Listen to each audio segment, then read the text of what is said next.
ज्येष्ठ, आप स्वयं को मेरे समक्ष सिद्ध करना चाहते थे ना, अब समय आ गया है। जाइए और वो विष लेकर आइए, इससे व्यक्ति 1.5 घड़ी में ही मृत्यु को प्राप्त हो जाता है। सच कीजिए हमारे धनुर्धरों को और उन्हें उस विष से लिप्त बाण दो। आक्रमण!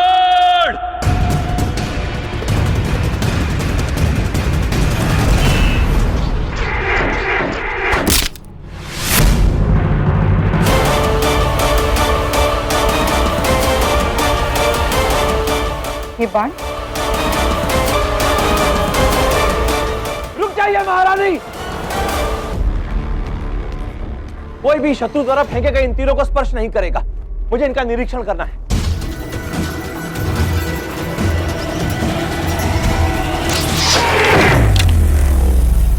शत्रु द्वारा फेंके गए ये सभी बाण विषाक्त हैं।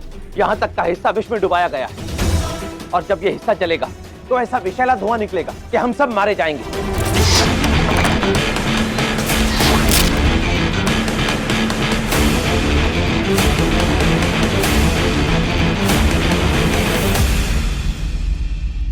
यदि इन बाणों को शीघ्र ही यहां से बाहर ना फेंका गया तो इनसे निकलने वाला धुआं पूरे महल में फैल जाएगा और सबके सब मारे जाएंगे। क्या करूं?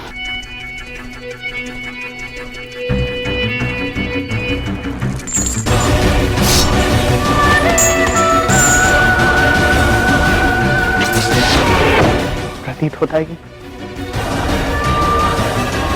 हमारी मातृभूमि के लिए, मेरे मित्र और उसके उद्देश्य के लिए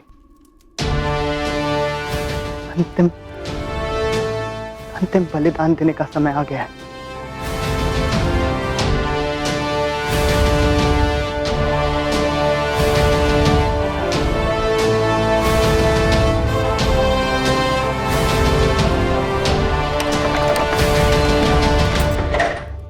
शत्रु हो खंड खंड, हो श्रेष्ठ मेरा भारत अखंड।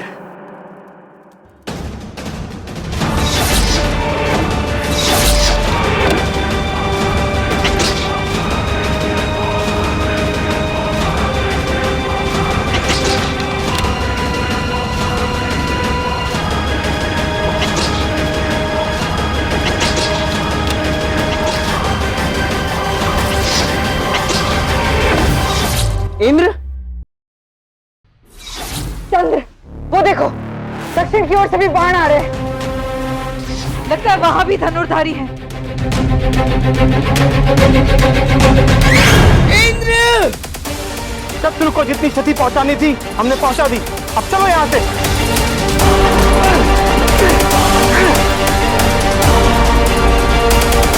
इंद्र! दरवाजा खोलो। चंद्र, ये कार्य मैंने आरंभ किया है, इसे पूर्ण भी नहीं करूंगा। नहीं इंद्र, मैं तुम्हारे प्राण ऐसे संकट में नहीं डालने दूंगा। दरवाजा खोलो।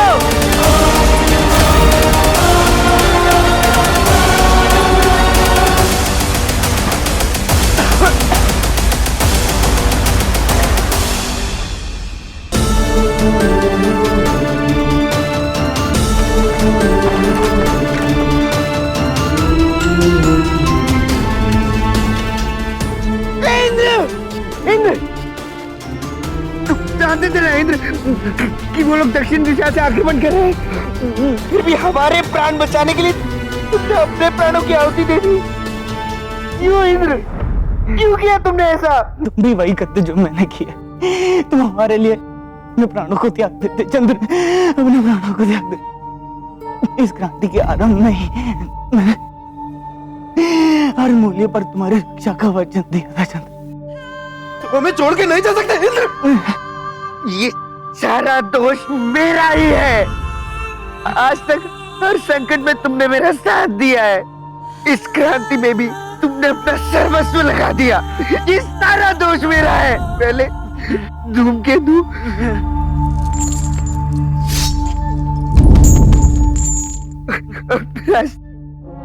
तुम नहीं चंदन, नहीं, मुझे ये दुख नहीं है कि मैं मर रहा हूँ चंदन। मुझे केवल इस बात का दुख है चंदन कि मैं तुम्हें मध्य में छोड़कर जा रहा हूँ। नहीं नहीं, वहां जहाँ आज तुमने मौर्य वंश का ध्वज लहराया है जब वही ध्वज मुझे भारत में लहराता हुआ दिख रहा है। मैं तुम्हें अखंड भारत का भावी राज चंद्रगुप्त मौर्य के रूप में देख सकता हूँ। चंद्र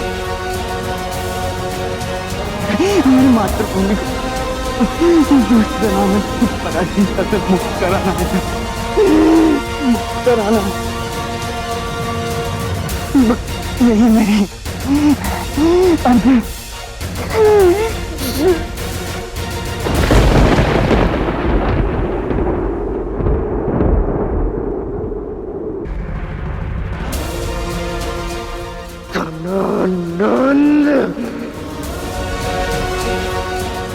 तूने मुझसे मेरा भाई छीना, मैं तुझसे तेरा भाई छीनूंगा। मुझे पता होना चाहिए था कि आप वास्तव में किसी काम के योग्य नहीं हैं। जब चंद्रगुप्त और उसके साथियों ने आप पर आक्रमण किया तो आप भयभीत होकर भाग आए। आप जैसे कायरों के कारण ही हमारी योजना विफल हो जाती है और वो चंद्रगुप्त बच जाता है। जाइए, महल में जाइए, अपना स्वादिष्ट भोजन कीजिए, मदिरा पान कीजिए, क्योंकि इसी के योग्य हैं आप। इससे पहले कि मैं कुछ कर बैठूं, लौट जाइए। आपकी उपस्थिति से भी मुझे घृणा हो रही है। सम्राट, ये वो क्षत्रिय सैनिक है जो हमारी और ये श्वेत ध्वज लिए चला रहा था। उसका कहना है कि ये हमें चंद्रगुप्त तक पहुंचा सकता है और साथ ही हमें उसे परास्त करने में सहायता कर सकता है। किंतु मेरे विचार से हमें इस धूर्त और कपटी सैनिक पर विश्वास नहीं करना चाहिए।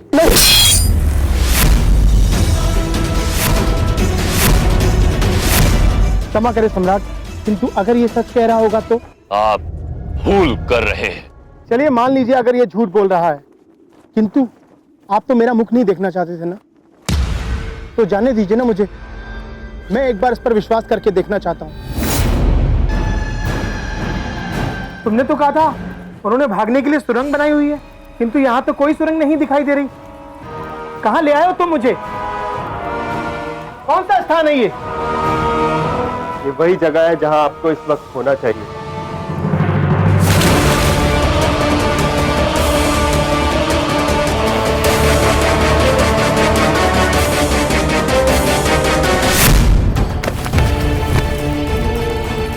रुक जाओ चंद्रगुप्त, एक कदम भी आगे मत बढ़ाना, अन्यथा तुम ये कभी नहीं चाहोगे कि तुम्हारे लिए कोई बलिदान दे, है ना चंद्रगुप्त?